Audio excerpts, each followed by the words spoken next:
Hi everyone, thank you for watching the Triple I Initiative. I'm Matt from Evil Empire, and with me I have some of the team from Castlevania Belmont's Curse.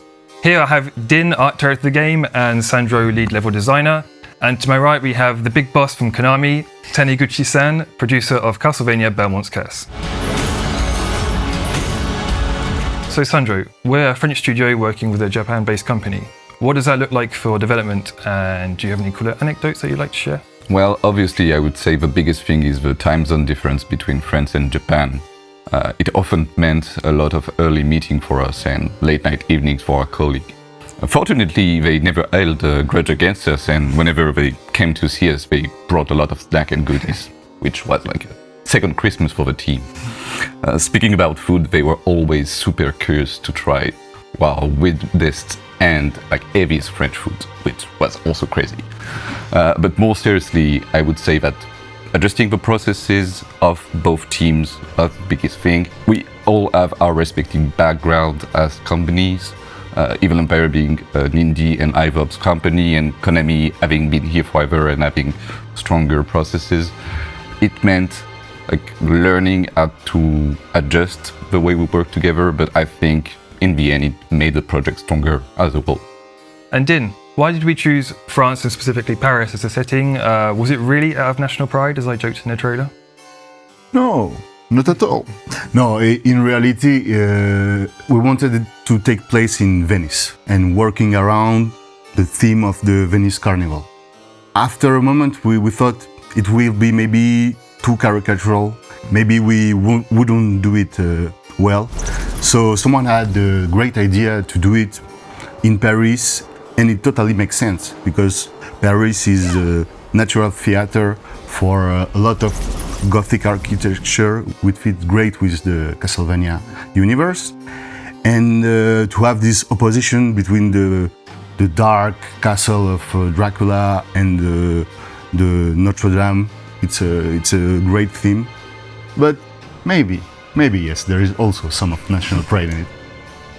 So Sandro, Din, from a level design and art perspective, how did you turn Paris into this 2D action-adventure world?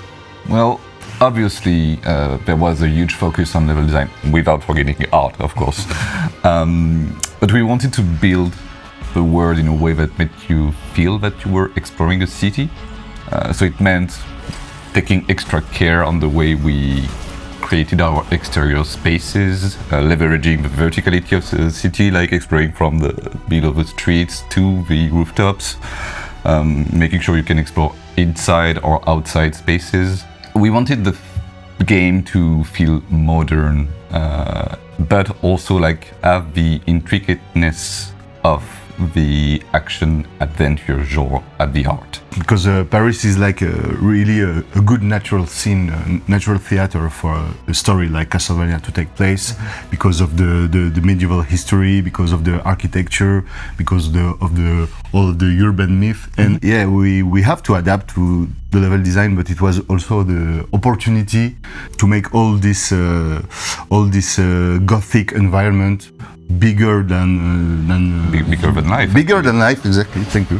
So we get inspired by all that we have, all the history, and just push the button, and make it bigger, more fantastic, more scary, more of a Castlevania-esque city. I think it really matches what Castlevania is about, like this sort of over the top. Wanted to player to explore a lot of vertical spaces, so it means also exaggerating them. Being able to go from the bottom of the streets to the rooftops, crafting a lot of inside and exterior space. There is actually a really rich history in Paris with the catacombs, with tons of places that we draw inspiration from, and allow us to have this intricate, deep, layered level design that are like stand out things in the 2D action adventure genre. It's like what we really wanted to focus on to nail the experience. And Din, what was Motion Twin's role in development? Without Motion Twin, there won't be any Dead Cells and no DLC Return to Castlevania, and of course no Belmont's Curse, developed by Evil Empire and KONAMI. And Motion Twin was like kind of our big brother. Which is sometimes nice, and sometimes they lock us in the trunk of the car. So they were picky, but they were the one to who we ask a question, crucial question, when we have doubt about direction, gameplay, or art. So they helped us guide our decision through the development of the game. And Taniguchi-san, can you tell us more about which entries in the Castlevania series had the most influence on Belmont's Curse? そうですね。一番影響を受けているのは悪魔城伝説です。で、ストーリーがそのようになってるっていうところからもお分かりいただけるのかなと思います。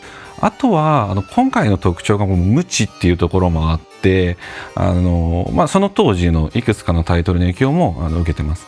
最後に、やっぱりその探索型を採用したっていうところもあって、月下の野草曲シンフォニー・オブ・ザ・ナイトの影響も強く受けてます。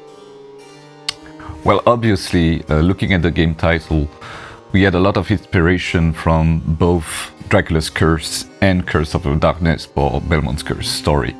Gameplay-wise, I would say Super Castlevania 4 for the whip action, but we definitely wanted to make it less wiggly and more modern, make it really impactful for our game experience. And of course, I couldn't avoid talking about Symphony of the Night, like it was such a genre-defining masterpiece. We don't want to compare to it, but it inspired a lot of the game structure. And Taniguchi-san, how do you feel now you're about to resurrect Castlevania and Dracula himself? やっと新作をお届けできるっていうことでめちゃくちゃ嬉しいですし、めちゃくちゃ興奮してます。